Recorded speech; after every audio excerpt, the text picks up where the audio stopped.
The Lord be with you. And with your spirit. Reading from the Holy Gospel according to Mark. Glory to you, O Lord. Jesus and his disciples set out for the villages around Caesarea Philippi. On the way, he asked his disciples this question: "Who do people say that I am?" And they replied, "Some, John the Baptizer, others, Elijah, still others, one of the prophets." "And you," he went on to ask, "who do you say that I am?" Peter answered him, "You are the Messiah." Then Jesus strictly ordered them not to tell anyone about him. He then began to teach them that the Son of Man had to suffer much, be rejected by the elders, the chief priests, and the scribes, be put to death, and rise 3 days later. He said this quite openly. Peter then took him aside and began to remonstrate with him. At this, Jesus turned around and, eyeing the disciples, reprimanded Peter in turn. "Get out of my sight, you Satan. You are not judging by God's standards, but by man's." He summoned the crowd with his disciples and said to them, "If a man wishes to come after me, he must deny his very self, take up his cross, and follow in my steps.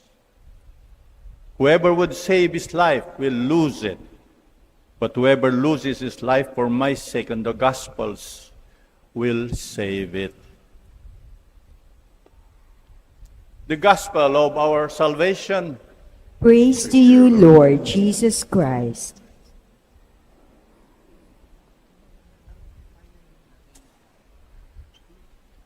Come, Holy Spirit, bless these unworthy priests, that I may share with humility and with the heart, and that people listen with the Holy Spirit in their hearts. Come, Holy Spirit, come. Sisters and brothers, may we all just bow our heads. And you're here this Sunday. I am here. I'm back. 30 days of journey and hard work. And today, the Lord asks you, why do you come here every Sunday? Or you join the online Mass? Sino ba ako para sa'yo? Who am I to you? Sino ba ako para sa'yo? You sacrifice. You keep coming back.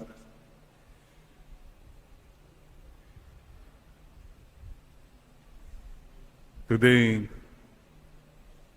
tell the Lord again, Lord, kilala ko po kayo at kinikilala ko po kayo. I know you and I honor you. Sana masabi mo yan. If you come here just to walang puso, wala rin. So today, let's start with that. I am here, Lord, because I love you. I'm trying to love you. Kahit papano, Lord, mahal ko rin kayo. Kahit kulang. So maraming salamat po, Panginoon. Amen. Amen. I'm happy to be back. I'm just savoring this moment. Back to the Philippines, back to Christ the King. And, you know, yung magbiyahe ka pa ng 14 hours non-stop, anything can happen. Mabuti nga non-stop eh. Eh kung nag-stop, wala na. So yun, direct flight. Oh, sana direct na lang para hindi naman kung saan. So that's it. Thank God we are still alive. Pakisabi mo lang sa katabi mo, salamat, buhay ka pa. Salamat, buhay pa tayo. magkakasama ulit tayo. Amen. Thank you, Padre John. Amen, Lord. Amen. Today, mayroon pong kwento sa court. Trial lawyer, may witness. Tinanong niya yung nasa stand, "Who stabbed you?" Kasi nasaksak kasi yata yan. Hindi sumasagot yung witness. "Who stabbed you?" Hindi sumasagot. And then the judge said, translator, translate mo yan. "Who stabbed you?" Sabi ng translator, "Sino? Si Tabio." Yun, lost in translation. Sino? Si Kristo sa iyo. That's the bottom line. Why did I go to America? And it was not easy. Going around different churches. Legwork. Why? Because a mission for the Lord. Klaro po yun. Sana po ang prayer ko po sa ating lahat. Fast forward. We will come before God face to face someday. At that point, sana masabi ko rin, Lord, alam po nyo, minahal ko rin kayo nung buhay pa ako. Yung masasabi ko, Lord, I tried my best. Hindi lang po yung ginawa ko lang kasi just for the show, just for the money. No. Sapagkat mahal ko rin ko po kayo. This is what the Lord is asking all of us here today. That we do not just know Him, we call ourselves Christians, pero wala talaga sa puso eh. That's what we're praying in this Mass.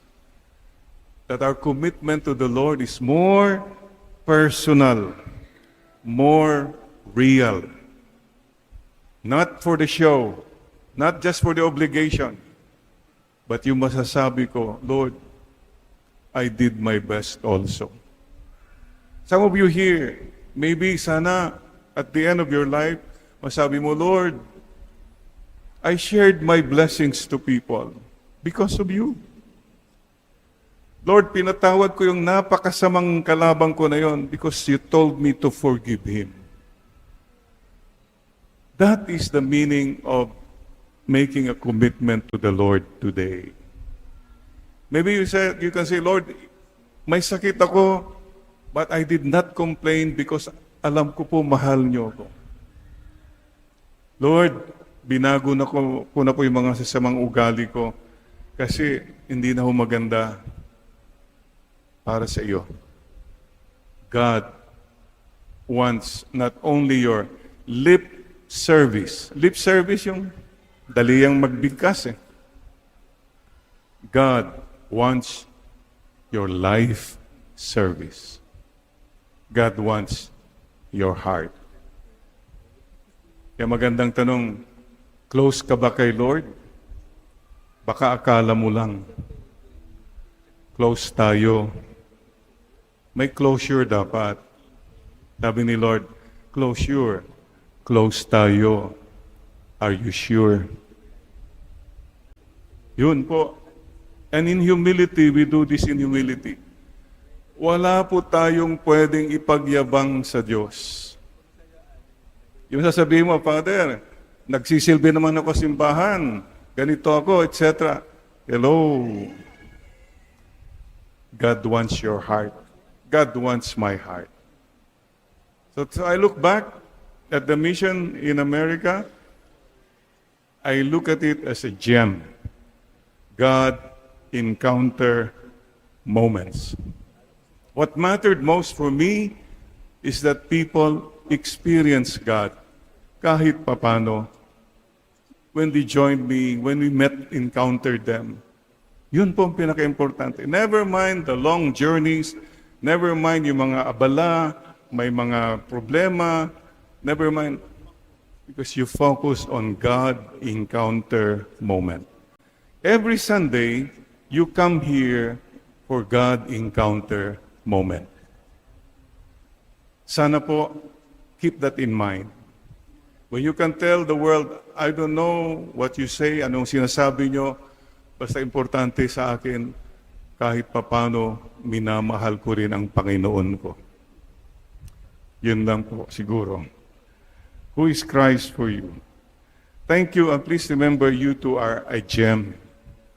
God, encounter, maker. You and I can make the encounter of God real. Like when you do something good, when you say something good to the person beside you. Sige nga, say something good nga sa katabi mo. Okay ka ha, salamat, huwag kang nagte-text dyan, o gano'n. That's a God encounter moment. See? You have become a gem. When you say to somebody, pinapatawad na kita, you have become a gem. Lahat po tayo, sana, let's become a gem. So, thank you very much, Lord. I'm very happy. Well, there were long drives. Thank you po, Corona, San Diego, mga kaibigan natin dyan, salamat po sa mga kaparian, the priests who welcomed us, the families who hosted, the organizers, salamat po. Chicago, wow, I went to Techni, yung bahay ng SBD doon. Halos maiyak po ako. I've heard about Techni since I was 12 years old. I've never been there. And that's where all our missionary from America were coming from. Oh my gosh, we went to the cemetery. Beautiful. Sa akin, those were the gems. Never mind yung may mga delay sa flight, may mga kung anong mga rumors, forget it. That's not what's important. I am here because of the Lord. Sana rin ganun po ang ating mindset. Always focus on the Lord, not on the load. Listen to what God is saying, not what others are saying. Some of us are always worried what others say. Forget it. Others always say something negative. What does God say? Yun lang po, then you have peace. Kung papakinggan mo lahat ang sinasabi ng tao, wala kang kapayapaan. Huwag pong patulan. I listen to God more than anyone else. So sisters and brothers, please also, the Lord tells us today, number 1, deny yourself. If you want to follow the Lord, hindi mo ma-let go mga personal agenda mo, yung mga bad habits mo, yung mga agenda, then you have not denied yourself. You have enriched yourself. Ang dami po follower daw, pero yumaman ng katakot-takot. Nakakatakot po yun. In the name of God. Mga kapatid, deny yourself. Take up your cross. Oh, sino po sa atin ang walang cross dito? Father, wala akong cross. Baka ikaw ang cross nila. Don't be a cross to other people. May I ask you again just to bow your head. Lord, help me not to make life difficult for others from now on. Ang hirap na po ang buhay. Sana po, wag ko nang papahirapan pa ang buhay ng iba. Please make that decision.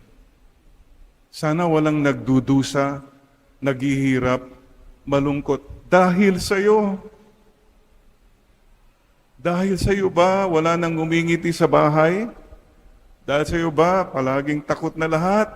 Nagtatago, nagplay-placing na lahat? You have killed the joy. Don't kill the joy. Mga kapatid, please don't forget, take up the cross and follow Him. Sunod lang. Keep following the Lord. Focus tayo kasi susundan natin si Mama Mary, susundan natin si Lord, makakarating tayo sa ating final destination. Mga kapatid, Deny yourself, take up your cross, and follow the Lord. Pwede po bang dagdagan ko? Deny yourself, take up your cross, follow the Lord with a smile.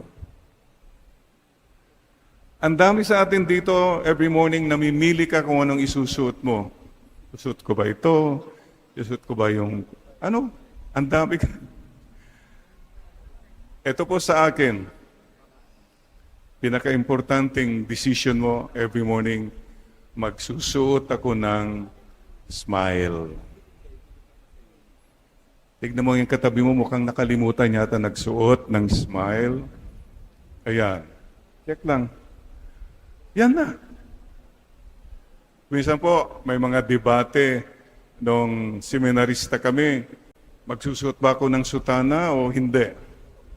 Susuot ba ako ng cincture o hindi na lang? Well, sa akin po, beyond that question is, sana siguraduhin mo nakasuot ka ng smile. O mayroon din, even now, a little issue, I don't know if it's little big, but mga madre, kung magsusuot ng belo or wala na lang belo. Well, for me, what matters is you wear a smile. You follow the Lord with joy. You follow the Lord, matapang ka, masungit ka, mayabang ka, sumisigaw ka. What's that? What's that? Entitlement, follower. We follow the Lord in humility. You know why? Lahat tayo makasalanan. We are not better than others. Forget that mindset. We respect, we trust the goodness of God in every person. Amen, Lord. Amen. At sana till the end, sunod tayo hanggang sa walang hanggan. Persevere. Be patient, endure, and persevere till the end. And today too, let me end with saying, fools. Fools for Christ. Lahat po tayo are fools. What are you a fool? Naloko ka. Okay lang maging fool. Pero napakahirap po yung taong naloko lang, became a fool for himself. Lahat ng pera kinuha niya for himself. Lahat ng honor gusto niya for himself. That's a fool. Yun ang pinakamalaking fool talaga po. Naloko ka just for yourself. Ang dami po dyan. With all their money and power, wow! It's all about them. Tayo po, mga loko siguro, naloko na kay Lord. Okay lang yan. Lugi tayo for the Lord. Okay lang yan. It's the Lord whom we serve. Lahat naman tayo, fools eh. Better to be a fool for Christ till the end. So, wag po tayong malungkot kung tawanan tayo ng ibang tao. Parang napakatanga natin. Wala tayong alam tungkol sa kalakaran sa mundo. It's okay. I have a master. I will serve the Lord. The rest of my life, the best of my life. One lifetime. Please remember that. You have only one lifetime. The rest of my life, the best of my life. Sino si Kristo para sa iyo? Kapatid, salamat po. Every day, you tell the Lord, Lord, kayo po ang aking Panginoon. Please bow your heads. Lord, you are my Lord. I will follow you. The rest of my life, the best of my life. As for me and for my house, we will serve the Lord. I will serve you, Lord.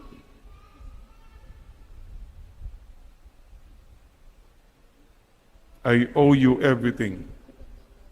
Wala po akong pwedeng ipagmayabang sa inyo, Panginoon.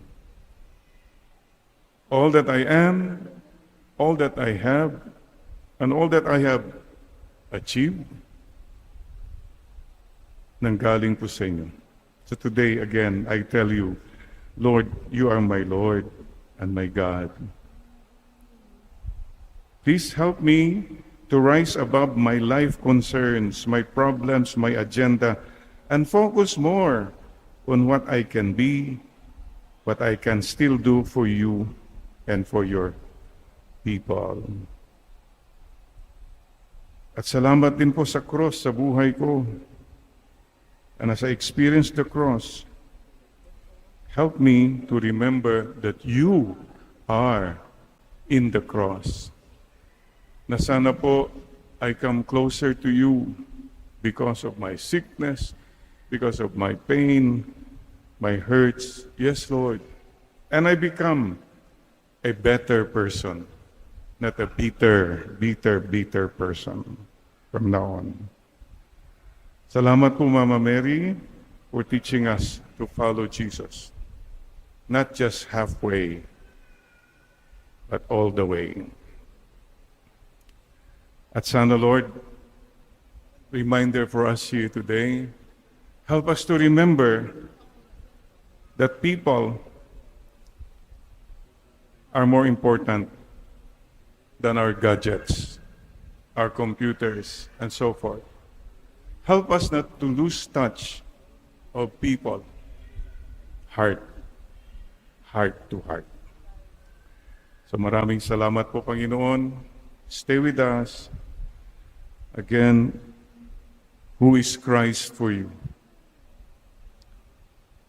Lord, you are my Lord, my God, my Master. I will serve you. Amen. Lord, amen.